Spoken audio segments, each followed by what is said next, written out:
Bonsoir, je vous retrouve pour une vidéo que je n'ai jamais faite sur ma chaîne. J'ai emprunté des livres à la bibliothèque et je voulais vous en parler. Donc je vais commencer par mon coup de cœur qui a été ça. Mon coup de cœur, ça veut dire couture zéro déchet. J'espère que quand j'éditerai la vidéo, ça sera dans le bon sens, mais je ne crois pas. Qui est un livre qui se base sur le fait d'économiser le plus possible le tissu qu'on utilise et pas avoir de chute. Et du coup, alors qui fait des formes bien sympas. Moi, j'ai absolument pas préparé ça, mais il y avait voilà. Par exemple, hop, le fait d'optimiser les emplacements qu'on fait sur les différents trucs de tissu. Et pour vous montrer à quoi ressemble un patron, par exemple, c'est voilà. Donc là, pour faire un t-shirt, on a différents trucs qu'on coupe en fait dans des rectangles. Les couleurs, c'est pour indiquer à quoi ça va correspondre ensuite, pour s'y retrouver. Et ensuite, il y a la gamme de montage et ainsi de suite. On peut faire du coup un t-shirt, une chemise, une jupe. La chemise, on peut rallonger en robe. On a un haut cache-cœur et un pantalon cache-cœur qu'on peut associer pour faire une combinaison. C'est celui-là. J'aime beaucoup l'idée. Et c'est vraiment super joli, super coloré, extrêmement inclusif dans tous les sens du terme. C'est bien écrit, c'est hyper intéressant. Moi je m'attendais à trouver une autre robe que j'aime beaucoup qui s'appelle la Zero Waste Gather Dress, je crois. Gather Dress, c'est dress froncé. Et zéro waste, donc zéro déchet. Mais elle n'est pas du tout dedans et c'est encore plus intéressant. Il y a une approche très intéressante des matières, des choses. Enfin, c'est vraiment, je trouve que c'est un livre avec lequel je suis alignée. Donc je vais sûrement pas coudre quelque chose de ça parce que j'emprunte les livres que 3 semaines et que de toute façon je n'ai pas le temps et j'ai pas d'idée précise. Mais voilà. Et puis c'est une bonne idée cadeau à quelqu'un qui fait de la couture et pour arriver ou qui dessine des choses. Qui imagine des patrons, enfin ou même des objets, pas forcément des patrons à la vente, mais des choses pour elle, pour réfléchir différemment sur la manière de positionner les choses et d'optimiser. Il y a un point sur lequel je trouve ça intéressant.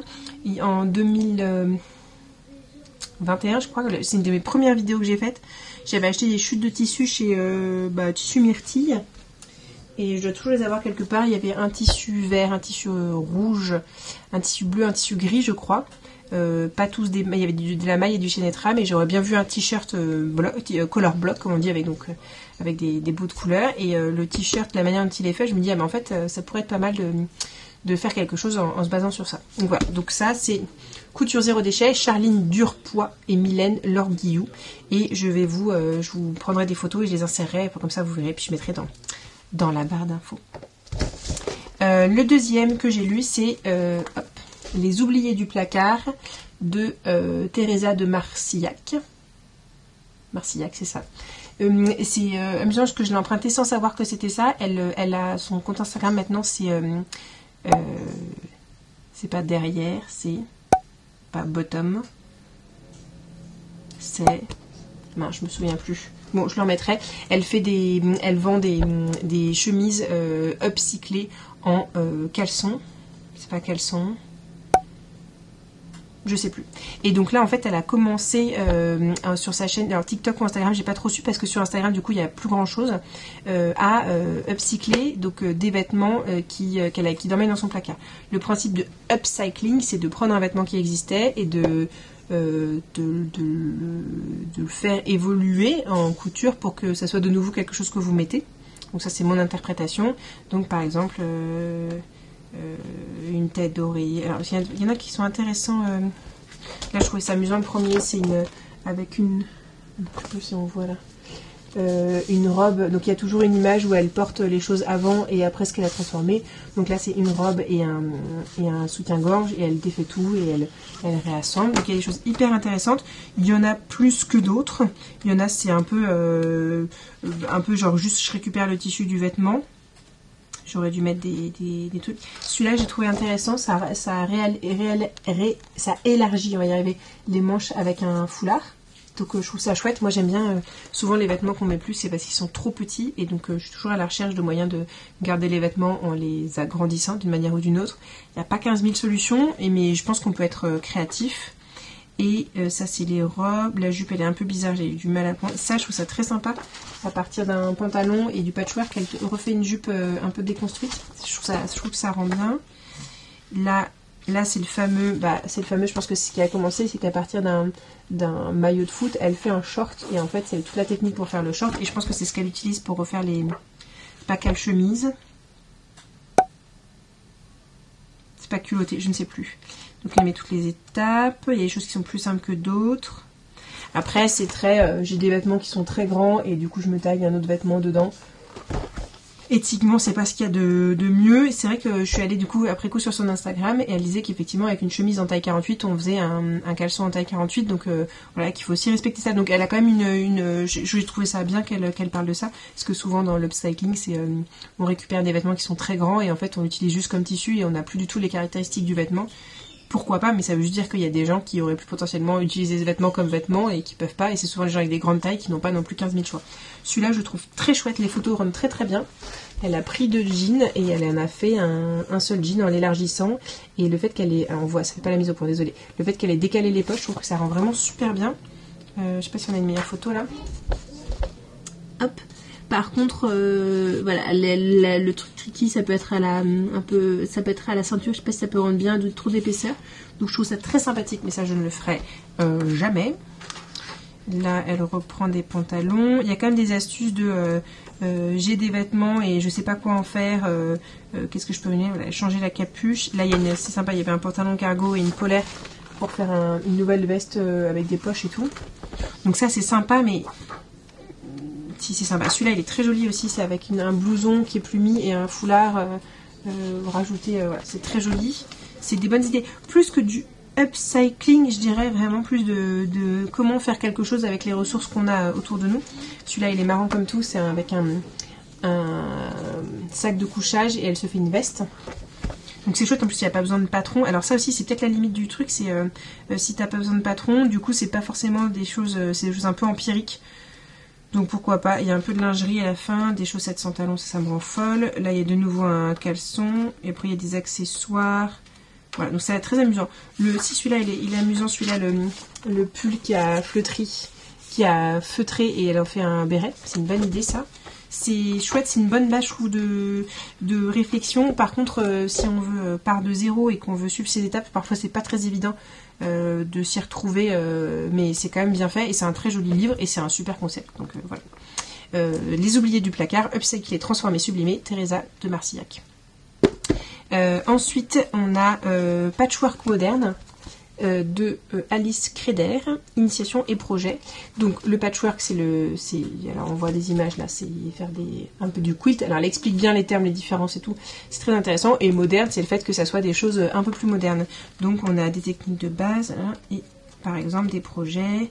Là il y a des sets de table, je vais vous montrer quelque chose qui est le plus parlant. Voilà. Par exemple là une couverture pour bébé, voilà, c'est des choses qui sont jolies. J'ai trouvé ça très chouette, il n'y a rien de... Alors, de mon point de vue, si j'ai envie de faire un truc un jour, celui-là il est joli aussi, c'est celui de la couverture. Si j'ai envie d'en faire un jour, j'aurais pas besoin d'un livre, il y a tout ce qu'il faut sur internet, même j'ai déjà un livre en plus. Bien évidemment que j'ai acheté, 200 caricatures patchwork. Hop. Je sais plus où je l'avais trouvé, j'ai dû l'acheter sur Erol, non, Tutti Frutti, j'ai dû faire une commande un jour. Donc il y a plein d'idées différentes, donc en fait après on peut mixer. C'est vrai que là on voit des tissus qui sont plus à l'ancienne, je dirais.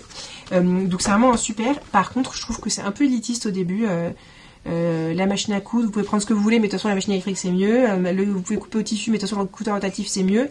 Et ça reste très dans moi j'ai une machine à coudre électrique, j'ai un cutter rotatif, j'ai tous les objets, et donc pas très ouvert à des gens qui n'ont pas forcément tout le matériel et qui juste voudraient faire quelque chose. Il manque un peu l'adaptation. J'ai juste une machine à coudre classique, une paire de ciseaux.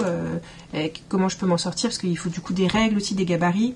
Alors je le découvre pas, hein, je le sais. Des gabarits comme ça pour découper. Voilà, je suis désolée, j'essaie de voir ce que je fais en même temps. Et ainsi de suite, donc je trouve ça un peu dommage. Et les tissus, c'est très chouette, comme elle explique les tissus, comment ils fonctionnent. Il y a beaucoup de termes anglais, parce que c'est vrai que le patchwork, c'est quand même un truc qui est très anglais.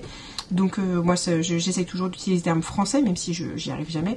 Donc elle explique bien comment faire. Il y a vraiment toute une partie technique qui est très intéressante, mais je trouve qui est un peu élitiste. Ça m'a un peu énervé. Je viens de dire, bah oui, mais en fait, on peut pas tout faire. Pareil, le fait de pouvoir quilter, de faire donc ensuite matelassé. Alors chaque quilter, c'est le fait de repiquer ensuite par-dessus. Après le patchwork en sandwich, tout ça, il y a des gens qui font ça avec des bras, des grosses machines. J'avais vu des images, peut-être que je vous en retrouverai. Mais voilà, ça donne des chouettes idées de couleurs, d'associations, des noms d'éditeurs de tissus qui sont chouettes. Donc je vous redonne le nom, Patchwork moderne, initiation et projet de Alice Kreder. Et le dernier que j'ai lu ce matin, c'est Apprendre à coudre sa lingerie et ses maillots de bain de Charlotte Jobert. Donc je crois que Charlotte Jobert est extrêmement connue, elle fait partie d'Artisan si je me trompe pas. Je suis de très loin ce genre de choses. Moi je suis intéressée par coudre de la lingerie parce que j'ai du mal à trouver des sous-vêtements adaptés à ma morphologie, on va dire ça comme ça, et confortables et pas trop chers. Du coup j'étais curieuse, c'est très intéressant la partie par exemple, j'adore moi les schémas comme ça, avec les parties, les différents noms pour s'y retrouver, donc c'est super clair. Il y a un petit encart sur les matières, tout ça. C'est parfois pas très clair parce qu'elle dit, voilà, je trouve que c'est parfois pas très clair, mais c'est très intéressant. Les histoires de taille, de points, et ensuite c'est amusant, c'est que des techniques au début, donc coudre un élastique plat en interne, voilà, tout plein de techniques très spécifiques, vraiment détaillées, et ensuite seulement il y a les patrons, enfin le détail des patrons. Donc là, à chaque fois il y a 4 ensembles, et chaque ensemble il peut être aussi décliné en maillot de bain. Et ensuite, dedans, ils disent référez-vous à la technique page-temps et tout, ce qui est pas mal. Donc c'est beaucoup, tous les 3 premiers, c'est des hauts et des bas, notamment des hauts sans armature, ce qui pour moi n'est pas envisageable. Et le dernier seulement, il a... hop. Donc, et pareil, à chaque fois, il y a 4 bas différents. Donc là, c'est un tanga, et là, donc c'est un haut avec armature, et il y a le maillot de bain qui va avec. Et le maillot de bain, hop, pardon, qui a un peu de lumière, qui a des armatures aussi, qui est noué dans le cou. Donc c'est chouette, c'est dommage parce que du coup sur les 8 modèles, on ne voit que 4 portées, soit le maillot de bain, soit l'ensemble de lingerie. On voit rarement le dos, sauf si je me trompe, mais par exemple là on a un maillot de bain, on voit pas le dos, et là on voit le body, il n'est pas porté. Je trouve ça dommage de ne pas voir à quoi ça ressemble. Et pareil, à chaque fois, on voit pas le dos, comment ça rentre sur les fesses. Bon, alors après, il y a un lexique au début qui dit le shorty il tombe comme ça, la forme shorty, ainsi de suite. Mais bon, je trouve ça un peu dommage. Par contre, en termes de technique, c'est intéressant. Donc, j'ai rien appris. Moi, ce qui m'intéresserait, c'est de coudre du coup en soutien quand j'ai avec armature. Mais il n'y a aucune histoire d'adaptation à la morphologie et tout ça. Tester avec vos tissus. J'ai pas le souvenir d'avoir vu des endroits où on pouvait trouver toutes ces ressources. Parce qu'il y a quand même un paquet de trucs hyper spécifiques. J'ai pas souvenir qui est marqué regardez, vous pouvez acheter ça à tel endroit, mais peut-être que il y a d'autres livres qui parlent de ça. Non, j'y vois pas. Il faut réunir différentes choses. Je sais qu'il y a des kits qui existent où on achète tout d'un coup assorti à la même couleur. On peut teindre aussi, elle dit qu'on peut teindre, mais avec, enfin bref, c'est un peu, je trouve ça dommage de pas avoir de lien. Et après en même temps avoir des sites internet dans des livres. Les livres ils restent plus longtemps que les sites internet parfois. Donc c'est pas la meilleure idée. Mais je l'ai trouvé bien fait et intéressant et ça me donne envie d'en apprendre plus. Voilà, les 4 livres que j'ai empruntés. J'ai aussi emprunté un livre de cuisine sur la cuisine asiatique qui était bien fait aussi. Mais bon, ça n'a rien à voir, donc je vais pas vous en parler maintenant. Et de toute façon, il n'y a plus de batterie. Je vous souhaite une excellente soirée. Au revoir.